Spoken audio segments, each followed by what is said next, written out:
டே 77க்கான முதல் promo release பண்ணியிருக்காங்க. நம்ம பெரிய அளவில் எதிர்பார்த்த கமல்ஜி இப்போ வந்திருக்கிறார்.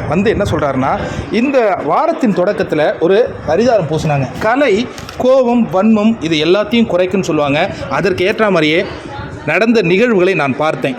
ஆனால் அந்த வேஷம் கலைந்த உடனே மீண்டும் அவங்களுடைய வேஷம் கலைந்து விட்டதோ அப்படிங்கிற ஒரு சந்தேகம் எனக்கு ஏற்படுகிறது. எதை சொல்கிறாருன்னா, இந்த 75வது நாள் கொண்டாட்டம் வரையும் ரொம்ப சந்தோஷமாக இருந்தாங்க. அதற்கு பிறகு யாரை நாமினேட் பண்ணலாம், V2 தூக்குவோம், MVயை தூக்குவோம் அப்படிங்கிற ஒரு டிஸ்கஷன் அந்த பக்கம் போச்சு. இந்த பக்கம் கரப்பான் பூச்சிகளெல்லாம் அடித்து விரட்டணும் அப்படின்னு மாயா பேசி அந்த பேச்சுகள், இதில் எந்த பேச்சுகள் கமல்ஜியினுடைய காதில் விழுந்ததுங்கிறத நம்ம கண்டிப்பாக பார்க்குறோம். ஆக மொத்தம் எந்த எபிசோடை மிஸ் பண்ணுறாரோ இல்லையோ, வெள்ளிக்கிழமை எபிசோடை கமல்ஜி மிஸ் பண்ணுறதே இல்லைங்கிறது நம்மளால் கண்டிப்பாக உணர முடிஞ்சுது. கண்டிப்பாக அந்த அரிதாரம் பூசியதில் நிறைய பேர் மெனக்கெட்டு சிறப்பாக பண்ணாங்க. அவங்களுக்கான கிரெடிட்டை கமல்ஜி இன்றைக்கி கொடுப்பாரா, பொறுத்திருந்து பார்க்கணும்.